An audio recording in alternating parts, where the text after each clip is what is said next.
ada Allah tanya lam udipnya gatin ubi gatin. Tapi getanya lam udipnya han melarat. Han sengsara.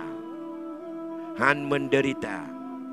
Diberikan untuk dibuka oleh Allah kehidupannya lempang. Dalam hidup ini mudah dalam segala macam. Jangan diartikan mudah dengan sebab banyak duit, banyak harta. Belum tentu orang yang banyak harta jiwanya lapang. Banyak orang yang punya banyak harta jiwanya sempit. Banyak orang yang banyak harta tapi dia nggak pernah ada kebebasan dan ketenangan jiwanya. Segenap puji beserta syukur kita persembahkan kehadirat Allah Subhanahu wa taala. Selawat dan salam keharibaan junjungan kita Nabi besar Muhammad sallallahu alaihi wasallam pada keluarga dan sahabatnya sekalian. Tunggu-tunggu guru-guru kami, bapak-bapak dan ibu-ibu sidang jamaah pengajian yang dimuliakan Allah. Kita lanjutkan malam ini, mari kita menunggu masuknya waktu Isya berkaitan dengan salah satu di antara dosa besar yang harus untuk kita hindari adalah meninggalkan salat. Dan pada malam yang lalu sudah kita sampaikan masih banyak ancaman-ancaman yang diberikan kepada umat yang menyia-nyiakan salat. Dalam sebuah riwayat, para ulama berpendapat bahwa pada hari akhirat nanti orang-orang yang meninggalkan salat itu dikumpulkan oleh Allah. Terkelompok mereka itu dalam 4 firqah. Mengapa? Li'annahu yastaghilu 'anis shalah bimali wa bimalakihi wa biwazairihi awi bitijaratihi, sesuai menurut sebab daripada hamba ini meninggalkan salat itu ada 4 sebab besar yang kebiasaan, belum dengan sebab malas. Yang pertama, ada orang yang meninggalkan salat dengan sebab ia punya harta.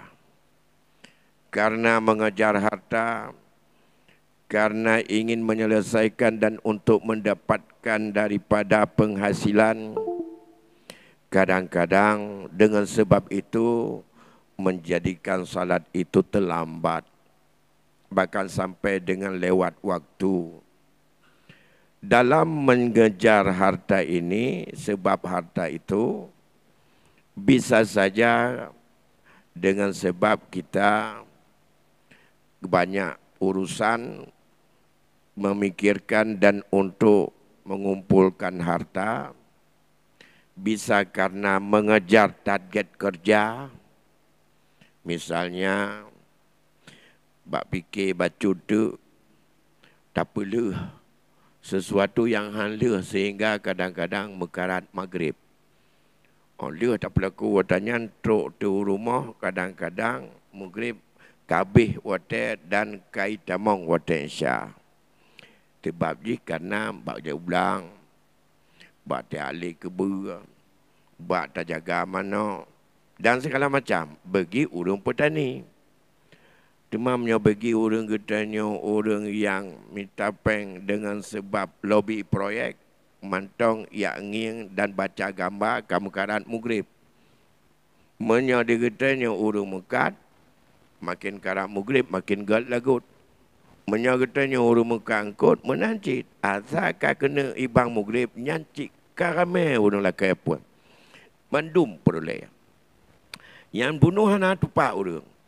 kira bang nyai nak ditanya tubuh mendam gleh mantang kuta baje diuranya le geblong aju kaje gelagu kedua grundoh nang geblong ku tanya le nya dak amitamo ni le dengan to baje dengan alasannya ka terlambat sembahyang baik maghrib atau karena tegak tak ikut masalah pilpres hanya tim tengah malam buat tak fikir 20-50% tim AA ada duh le gitu kata lo tapi je kata lo belum yang tanya ikut pilpres pak pilek tak jaya bepeng kata le mantu bicara peng tapi hang tuai tim teh le todro itu biar nak le plona mesti bata tak hana tengok-tengoknya boleh malam baru tengok tiat ban dekejet pola pan nyampe katalah temayang gara-gara bak fikir ol 15 juta 30 bulan dan macam-macam. Yan, ada apa?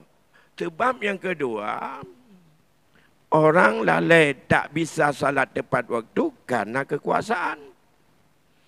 Karena getanya raja. Karena getanya adalah penguasa. Dengar sembahyang maghrib, tengok tauruh orang pakai kena dia kecil. Dengar sembahyang maghrib, ada pertimang elek untuk getanya bagaimana dengan laporan pulan galam lu dan segala macam. Karena ditanya nak diberikan kewenangan yang ubud menurut ubud, yang raya menurut raya, sibuk. Kemudian ada yang dengan sebab dia lalai karena menjadi pembantu orang lain. Dengan sebab tanya wazir, dia Perdana Menteri, dia kerana buah agam, dia kepala sekretariat, dia tanya pulan yang harus terlayani kepada atasan apa yang dituntut harus selesai. Ada yang juga kadang-kadang karena perniagaan, ya, enuat mantau tak bilang pada tak naik tamang barang, pat mutangkut, peng galamnya, kedih galam tak kirim, ya, di pulan galam tertegur, macam-macam. Bermacam yang dikategori oleh para ulama 4 sebab. Maka menurut mereka hari akhirat untuk getanya geputapat lampet bawah kelompoknya orang yang lalai dengan temayang. Ya, wa in istaghala bimilkihi atau bimalihi hasyara ma'a Fir'aun. Fa in istaghala bimalihi hasyara ma'a Qarun. Yang tibuk gara-gara baklit harta hama temeng temayang, telah temayang, yang tabak kelompok kedih bagian getanyo taban dengan kelompok daripada Karun. Kerana Karun kata jai jardai. Nak kunci mentau pada bahunta tukang mai, kunci gudang ni mentau. Yang kita janji tu nak. Ya, jadi dia ditanya gara-gara le harta temeng temayang, yang tapak dengan Karun. Yang kedua, bila dia sibuk karena kerajaan dan dia tidak sempat untuk salat, gepetapat ma'al Fir'aun. Yang metapat dengan Fir'aun. Dengan karena kekuasaan BO, jabatan BO, tu semayang hana mentemeng, maka kadang-kadang terjengkai dengan orang bang temalih. Lalai dia tanya putimang laju kerana lu tak jam metro nyo kalau beres putimang je. Kadang tanya sebagai orang yang nak ke kerajaan, makanya kepesapat dengan Fir'aun. Sebab Fir'aun yang orang yang paling kaya kekuasaan. Menyasibuk semayanya ham temeng karena dia tanya je kerana buah gop, kepesapat dengan Hamam. Hamannya adalah anak buah Fir'aun. Menyasibuk. Tidak sempat kita salat dan melambatkan salat karena sebab perdagangan yang diputapat ketanya dengan Ubay bin Khalaf. Tajirul kufari bi Makkah, sidra pedagang ulung dan pedagang besar yang di negara Makkah daripada unsur kafir Makkah. Dagiannya perbandingan dosa akibat menyia-nyiakan salat. Kemudian dalam sebuah hadis yang diriwayatkan oleh Imam Ahmad dan juga Imam Tabrani Dan juga dari sahihkan oleh Imam Tabrani, sahih hadisnya oleh Ibnu Hibban. Apa kata beliau? Man taraka salatan maktubatan muta'ammidan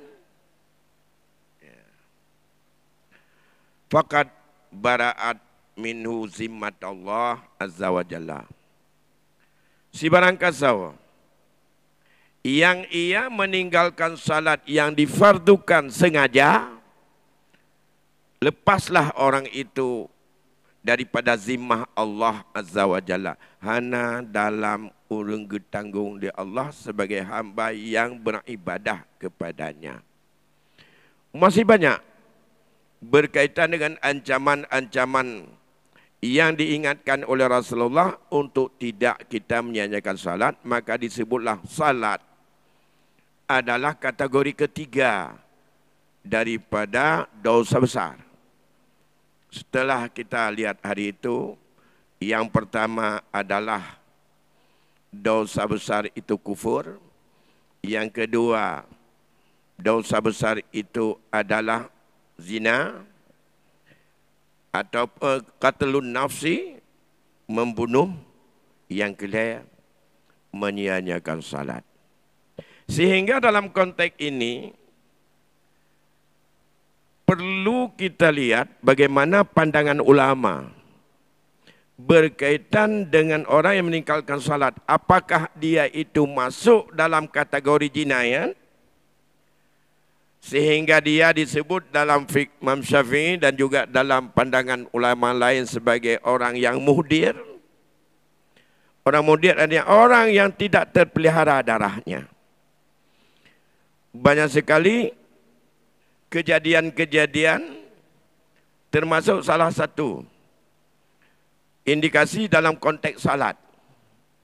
Seseorang ada air satu timba, menyo tatung sembahyang sip. Tapi ada binatang yang dihormati, yang haus dan lapar tidak punya air. Air lain tidak ada. Maka hang gebi pakai ia nyantui semayang, giyucok ia nyang giyujuk ke binatang supaya jibet mati kanagrah. Dan hansah tu semayang. Di masjid temom tanya, pindah ke temom kerana nak ia hanya sip ke mungkin tabi kemi atau ke lumah atau ke binatang-binatang dihormati lainnya.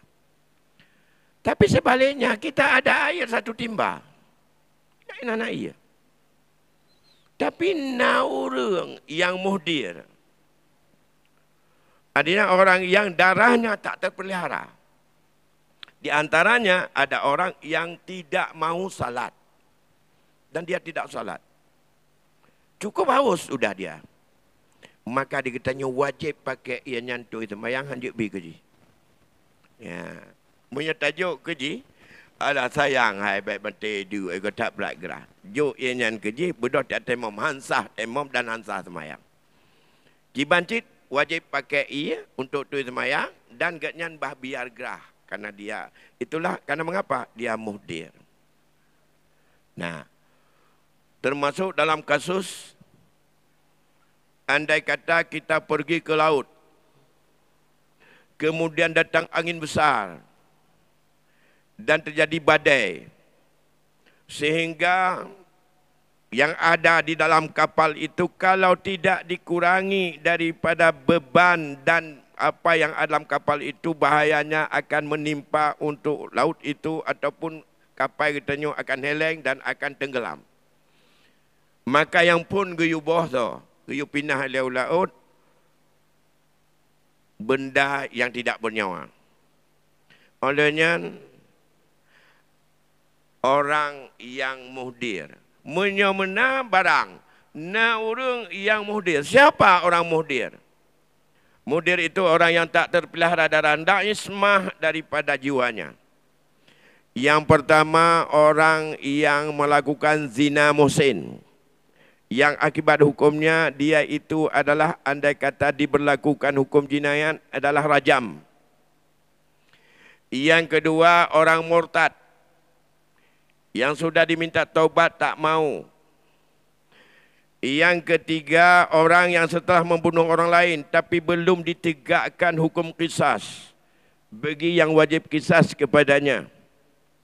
Yang keempat adalah orang yang qata' tarik atau yang disebut dengan perampok yang mengakibatkan bukan hanya harta tapi dihabisi orangnya. Belum dilakukan. Orang-orang itu semuanya termasuk kelompok orang-orang yang tidak dihormati dan tidak terpelihara darahnya. Menyolam kapalnya berat barang, kebah barang, elektrik urutnya ilelang laut. Ngat pui kapal. Karena di urutnya darahnya tak terpelihara lagi. Oleh karena demikian, ulun tuan, kalau di dalam hikmah-hikmah yang banyak tentang fadilah salat yang biasa, tapi di sini kita mau melihat dulu apa ancaman bagi orang yang tidak salat sehingga itu disimpulkan oleh para ulama masuklah ia dalam kategori al-kabair, itu salah satu daripada dosa besar. Sehingga dalam konteks bagi kita sebagai ayah dalam mendidik anak, kapan orang tua wajib menyuruh anaknya untuk salat? Ada beberapa hadis yang dari hadis ini disimpulkan nanti dengan hukuman bahwa juga muhdir dia. Yang pertama, hadis dari Abi Daud di dalam Sunan, anna Rasulullah sallallahu alaihi wasallam qala, Nabi bersabda, murrus sabiyya bis salah idza balagha sab'a sinin. Fa idza balagha 10 sinin fadribuhu 'alaiha. Wa fi riwayatin ya murru auladakum bis salah wa hum abna'u sab'in. Wadribuhum 'alaiha wa hum abna'u 'ishrun. Wa farriqu bainahum fil madaji'. Kewajiban kepada ulun syekh tentu saja. Itu sudah sering kali hadis ini yang dibacakan. Perintah olehmu anakmu untuk salat bila sudah sampai usia 7 tahun. Hitungan 7 tahun adalah menurut miladiah. Menurut bulan, bukan bulan Masih tapi bulan Ru'yah atau bulan daripada yang dilihat kepada bulan atau disebut bulan Hijriah. Ya, bukan dengan bulan Masih. Ya. Tapi tanya dalam tiptun, nah perbezaan dalam tiptun paling kurang 12, 13 atau 14 urau. Dalam tiptun lebih cepat, lebih singkat tanggal Hijriahnya berbanding dengan tanggal Masihnya.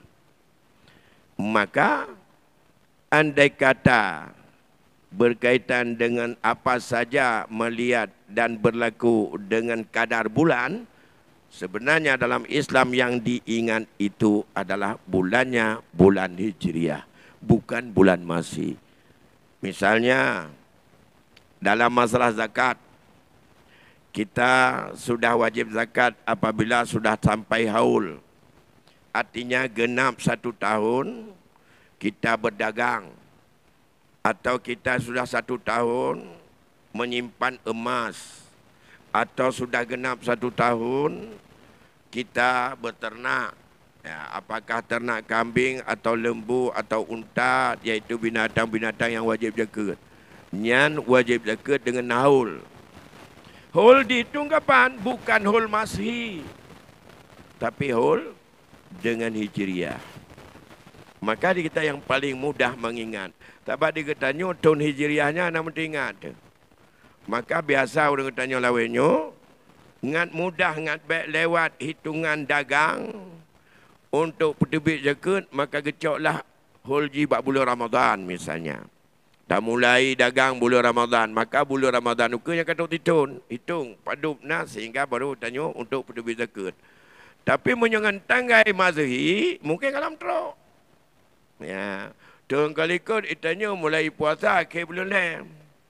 Tahunnya puasa awal bulan Lam. Tahun likut tanya raya bulan 5, tanya bulan 4. Amal-amalah terus untuk berputar. Sehingga pernah puasa dengan hujak ulang bulan 12. Jadi kadang-kadang puasa bulan 12.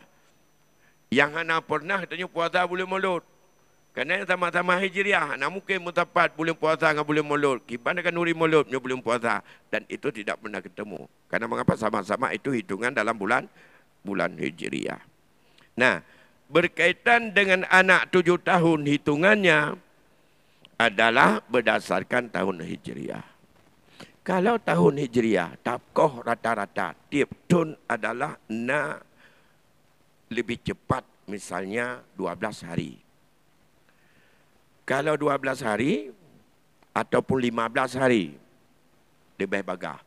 Menyo 15 hari, maka dalam 1 tahun itu hanya lebih kurang 350 hari. Atau 548 hari. Dan caklah letuh 50 orang. Maka seandainya dan segala macam anak kita usia disebut 7 tahun, dalam situ 15 orang, tapi kurang laju 7 kali 15. 7 kali 15 sama dengan ada 70 tahun. Berarti itu lebih sudah 7 tahun. Umurnya 6 tahun lebih kurang itu 2 bulan, dia sudah 7 tahun sebenarnya. Menyongan tanggai mati mungkin baru terkala nyu tanggai lahir dengan uronyo ji baru usia ji 7 tahun. Sesungguhnya dia bukan 7 tahun. Dia sudah 7 tahun hanya dengan 6 tahun setengah saja dari bulan Masih, dia sudah 7 tahun. Maka zan itulah kitab perintah yang wajib dilakukan oleh ayah untuk menyuruh. Lebih kurang umur 6 tahun setengah. Menyatakan dengan tahun Masih, nyan anak katanya kawajib takluk atau katanya yusabu ala fi'lih yu'akabu ala tarkih, atau ayah dan mama untuk perintahkan dia untuk salat. Nah, kemudian apabila sudah usia 10 tahun, maka pukul olehmu untuk mendidik dia mau salat. Kalau sudah 10 tahun, suruh pukul dia. Kemudian kalau sudah 7 tahun, pisahkan tidurnya dengan orang tuanya. Baiklah petapat anak ke 7 tahun dengan mak menyagam ataupun ngayah.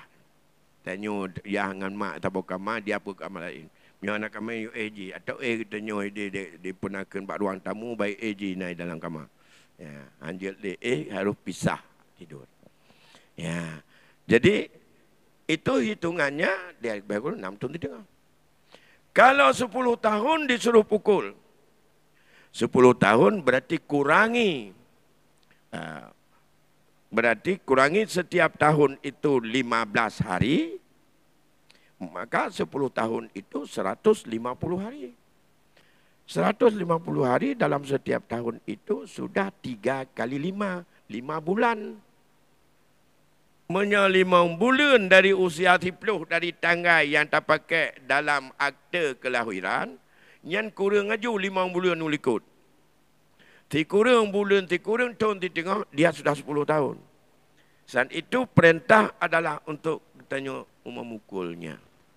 Begitu juga nanti saat kita menghitung dia kalau tidak bermimpi dan ia itu baliknya dengan sebab tanggal atau bulan atau tahun juga seperti itu. Kalau 15 tahun itu adalah paling-paling ia 8 bulan kurang 15 tahun ia sudah balik. Menyokap balik nanti hukumannya tidak boleh dipukul lagi.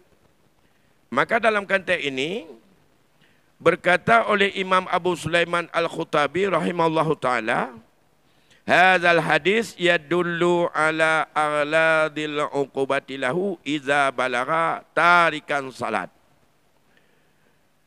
Bahwa hadis ini menunjukkan atas lebih berat hukuman bagi orang yang tidak salat apabila telah balik dan ia tak mau atau meninggalkan salat bagi dia. Umur galom balik usia 10 bunuh geyupoh.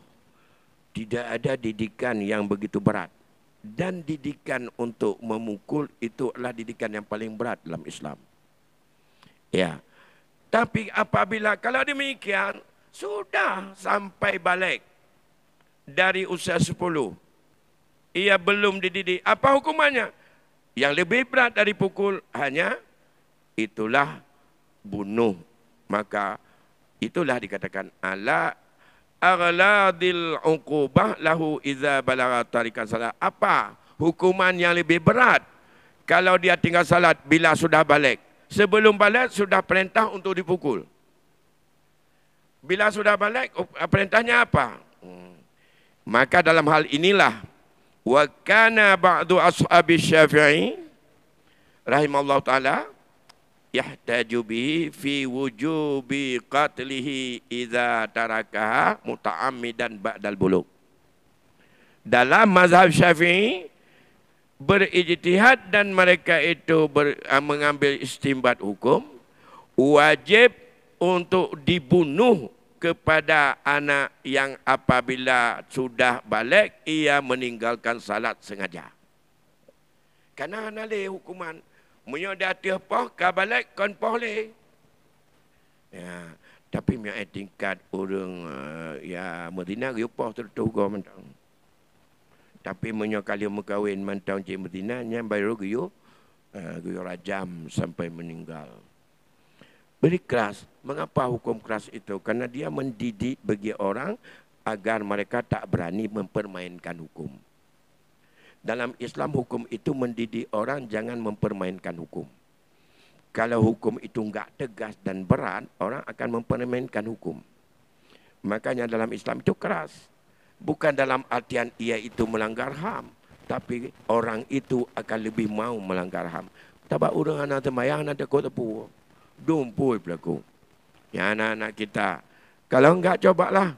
Nanti kita suruh untuk mengevaluasi kembali berapa banyak anak-anak yang kenakalan selama ini ditangkap, yang buat onar di jalan, malam-malam minggu bergentayangan, kelompok dengan kelompok bawa pedang dan parang, surit macam-macam. Coba periksa mereka, anak-anak yang sudah menegakkan salat atau tidak. Mereka kalau salat hanya di depan orang tuanya, kalau mau disuruh, kalau tidak enggak. Rata-rata karena tak sukses untuk mendidik dia untuk anak yang mau menegakkan salat. Maka apa yang dia terbayang, dan itu anak-anak sudah balik semua. Remaja itu sudah balik. Usia SMP sudah balik. Kalau masuk sekolahnya sekarang jam usia 6 tahun. Bahkan tidak boleh lagi. Yang lebih bagus kalau dia itu adalah yang normal 7 masuk SD. 7 tambah 6. Sudah 12 tahun. Ya. 7 tambah 6, 13 tahun. 13 tahun, taman SD rata-rata anak hampir balik. Kelas 1 SMP, mereka sudah balik. Mereka sudah balik dengan tahun. Kalau kita ambillah 15, kurang dari 5 bulan tadi, 14 tahun setengah sudah balik. Rata-rata masih kelas 2 dan kelas 3 SMP. Bahkan ada yang kelas 1. Bagi yang laki-laki. Kalau mereka sudah balik, memang berkaitan didikan salat itu sudah lepas dengan orang tuanya. Dan orang tua tidak bisa mengambil apa yang diijtihadkan oleh mazhab Syafi'i tadi. Maka kata dia apa? Tentang wajib untuk membunuh bila ditinggalkan salat sengaja setelah balik. Berkata dalil oleh Syafi'i, "Idza istahaqqa ad-darbu wa huwa ghairu baligh." Bila ayah diperintahkan untuk memukul anaknya untuk perintah agar dia mau salat, saat itu ia belum balik. Menyamanan menunjukkan bahawa yang berhak setelah balik daripada hukuman ma huwa ablaq min ad-darab wa laysa ba'da darab syai' asyaddu minal qital. Kalau demikian bila sudah balik, maka hukumannya harus lebih keras daripada pukul. Tidak ada hukuman yang lebih berat daripada memukul, kecuali mereka itu adalah membunuh. Ya. Tak apa. Maka itulah disebut bahwa orang yang meninggalkan salat sengaja itu adalah tidak terpelihara darahnya dan halal darahnya. Yang ada dalam contoh-contoh fikih tadi. Kemudian kita lihat selanjutnya. Waqad ikhtalafa al-ulama rahimallahu ta'ala fi hukmi tarikis salah. Wa qala Malik wa Syafi'i wa Ahmad rahimallahu tarikus salah yuqtalu darban bisayf fi ruqbatihi. Summa ikhtalafu fi kufrihi iza tarakaha min ghairi uzrin hatta yakhruja waktuha. Para imam mazhab berkaitan dengan masalah orang yang sudah balik dan ia untuk dibunuh, hukumannya lebih berat daripada untuk memukul. Berbeda pendapat para ulama. Imam Malik, Imam Syafi'i, Imam Ahmad berpendapat tarikus salah yuqtalu darban bisayf fi ruqbati. Imam Syafi'i, mazhab Malik dan mazhab Ahmad bin Hanbal, hukumannya adalah orang yang meninggalkan salat dibunuh dengan hanya dipancung pada lehernya. Jadi bukan membunuh seperti membunuh orang yang zina muhsan. Bukan membunuh seperti membunuh orang yang kena qisas. Tapi bisayfi fi ruqbati. Pancung, siga pancung, batakuai. Nah. Kemudian mereka berbeda pendapat tentang apakah dia kufur bila meninggalkan salat daripada uzur hingga keluar waktunya. Dia tinggalkan salat dan tidak mau salat sampai lewat waktu. Apakah dia dihukum kafir? Dia dihukum kafir oleh pancung kahanjit mayang. Kahanjit tak tanam dan hanjit tak kafan dan apa je tak temanu. Ya, itu beda lagi pendapat. Berkata Ibrahim An-Nukhai dan Abu Asyati dan Abdullah bin Al-Mubarak dan Ahmad bin Hanbal dan Isa. Huwa kafirun. Sengaja ikubah semayang. Tapi hanaji langgi. Hanaji bantah. Dengan lisan bahwa iji hana wajib semayang. Itu keras bahwa ia mengatakan itu kafir. Karena mereka di al-ahdul ladzi bainana wa bainahum as-salah. Sebuah perjanjian yang membedakan antara kita dengan mereka kafir itu semayang. Faman taraka kafara. Siapa yang tinggal ia kufur. Kemudian juga Nabi dalam hadis yang lain mengatakan bainar rajul wa bainal kufur tarkus salah. Perbedaan antara seorang yang menjadi sahabat Nabi dan orang yang ikut Nabi dengan orang yang tidak mau ikut Islam, perbedaannya batasnya as-salah. Begitu keras ancaman berkaitan dengan tinggalkan salat. Oleh karena demikian, maka berkaitan dengan salat ini merupakan tiang agama, tidak boleh disia-siakan. Kemudian ada datang di dalam hadis, yang hadis ini ada yang mengatakan lemah. Hadis ini tapi ada yang mengatakan hadis ini marfu'. Apa kata mereka? Man hafidha ala salawatil maktubah akramahullahu ta'ala bi khamsi karamat. Barang siapa memelihara dengan baik terhadap salat yang difardukan, Allah muliakan orang itu dengan 5 kemuliaan. Kalau kita sanggup menjaga baik-baik waktunya, kemudian hak salatnya, kemudian dengan rukun dan syaratnya yang lebih sempurna, maka Allah muliakan orang yang memelihara salat itu dengan 5 kemuliaan. Yang pertama, yarfa'unahu dayqul ashi wa azabul qabri. Kemuliaan yang pertama, bila sembahyang betul, apalagi sampai kepada khusyuk, zahir batin salatnya, sehingga yang bisa untuk membawa hikmah, salat itu bisa mengantisipasi dan menghalang daripada orang yang salat itu daripada melakukan perbuatan keji dan mungkar. Yang pertama, hadis itu menyatakan Allah akan memindahkan kepadanya daripada kesempitan hidup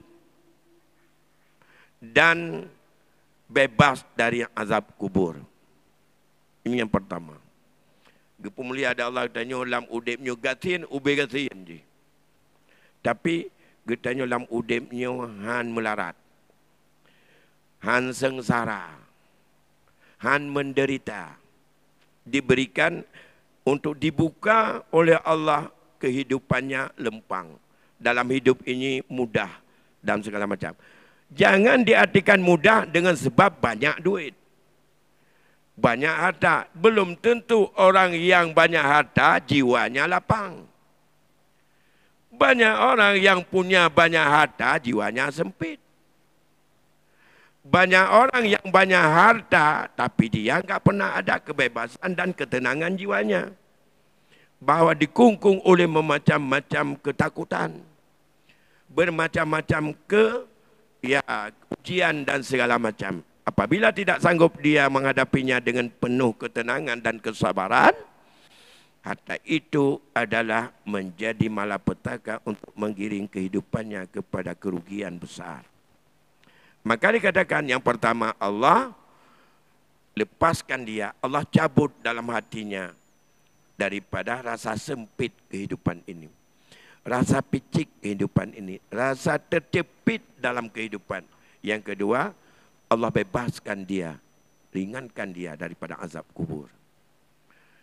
Jadi menyembahyang kapah, tak pelihara begot, lepas dengan soal malaikat dalam kubur daripada salat, yang mudah-mudahan ia dilepaskan daripada bermacam azab kubur. Ini yang pertama. Yang kedua, wa yu'tihi kitabahu biyaminihi. Di akhirat nanti, orang yang memelihara salat dengan baik, zahir dan batin, syarat dan rukun, kaifiatnya daripada rukun qauli, rukun fi'li, rukun qalbi dengan betul, maka di hari akhirat dia diberikan catatan amalnya biyaminihi, dengan tangan kanannya. Maka wa fi 'aisyatir radiyah, hidupnya dalam ridha Allah. Bertemu buku amal dengan tajak dengan unun. Kan min wara'i dhahri. Kan tajak melikut. Yang ketiga, wa yamurru 'ala sirat kal barqil khatib. Ia bisa untuk melewati siratal mustaqim itu seperti secepat daripada burak atau kilat. Yang keempat, masuk syurga bighairi hisab. Sabah kemudahan Allah anapaya. Ya. Ini yang merupakan akibat. Tapi siapa yang menyia-nyiakan salat, lalai dalam salat, itu bahkan nanti 15 macam diberikan azab oleh Allah. 15 macam akan dialami oleh orang yang melakukan itu. InsyaAllah, mungkin pertemuan yang lain kali nanti akan kita lihat. Kalau itu tadi 5 kemuliaan Allah berikan bila salat dipelihara baik-baik. Tapi andai kata salat dilakukan bitahun menamutan oleh nyanjir kehanahum, 15 siksaan kesengsaraan yang akan menimpa dirinya. Saya pikir itu yang dapat kami sampaikan pada malam ini. InsyaAllah di lain kesempatan nanti akan kita sambung kembali berkaitan dengan ini. Mengingat waktu Isya sudah masuk. Atas segala perhatian saya ucapkan terima kasih. Atas segala kekurangan kami mohon maaf. Wallahu a'lamu bissawab. Wassalamualaikum warahmatullahi wabarakatuh.